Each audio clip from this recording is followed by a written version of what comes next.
If you're close to leaving, I'm not going to tell you to stay. But before you make that decision, I want you to have one piece of information. I'm Russell Beebe. I've worked with over 700 men struggling with this, and I was one of them myself. So before you decide what to do, I want to show you something that almost nobody talks about with women in your position. Most women are trying to answer one question.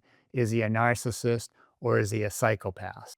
And just how much of a monster am I actually married to? That's a fair question. Some men really are that, but most men I work with aren't. Most of them are something different, something that almost looks identical from where you're standing, but underneath, it's working very differently. Think about a heroin addict for a minute.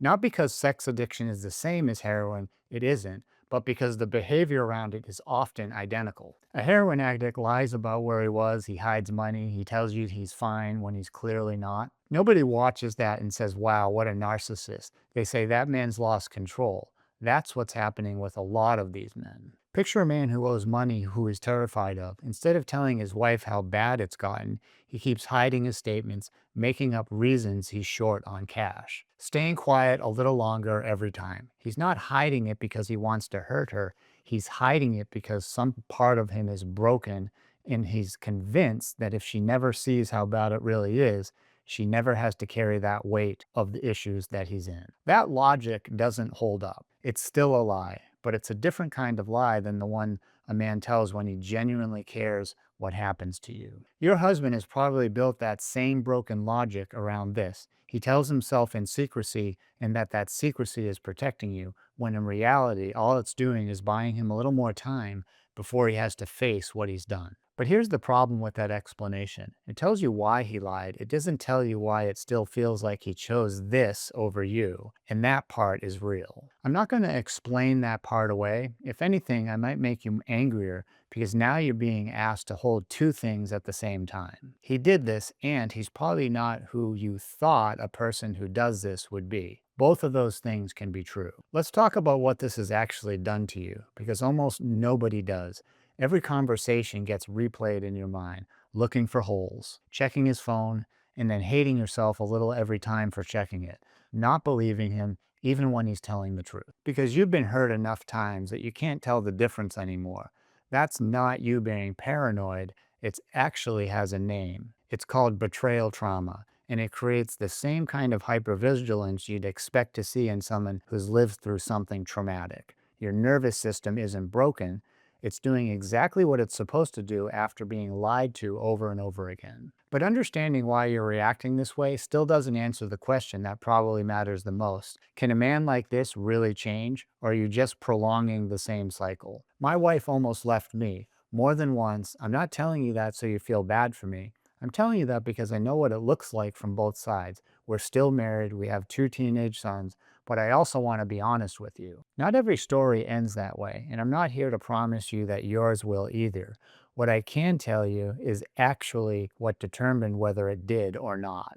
Both in my own life and in the hundreds of men I've worked with since, it was never just about whether he stopped. I really want you to sit with that, because a lot of men still think stopping is the finish line.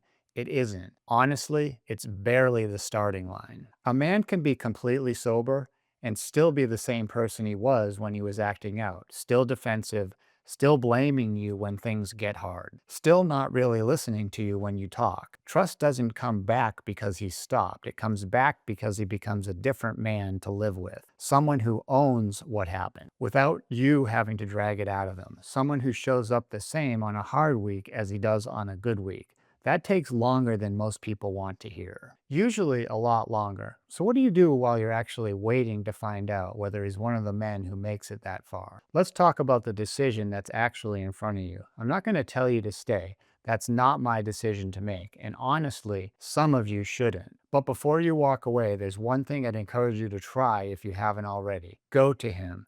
Not with another threat that you're not going to follow through on. He's probably heard those before, and over time stopped believing them. Tell him clearly, I can't keep living like this unless you get real help. Not another apology, not another promise, real help, and then really mean it. That last part is what separates a boundary from a bluff. Men struggling with this can usually tell the difference. even if they never say it out loud. But a boundary is only half of what protects you here. The other half has nothing to do with him. Somewhere in the middle of all this, you have to stop making his recovery your full-time job. I know that sounds backwards. You're the one watching this video, not him. But the woman who navigates this best eventually stops obsessing over every move he makes and starts asking much harder questions.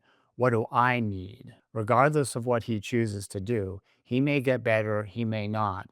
Both of these are real possibilities. And you can't control which one happens. What you can control is whether you're taking care of yourself while you wait to find out. There's one more thing you can control too. Whether he ever gets the opportunity to become the man that makes the decision easier instead of harder. If what you just heard sounds like your husband and he's willing to get real help, or maybe he's still on the fence about admitting that there's a problem, that's okay too. There's a link below where he can schedule a confidential call with our team. You can be on that call too. We'll talk honestly about what's going on. We'll answer his questions, including the hard ones, and we'll help him figure out what his next step should be, whether that's working with us or not, or somewhere else entirely. Either way, he'll leave that call with more clarity than he has right now, and so will you. Talk soon.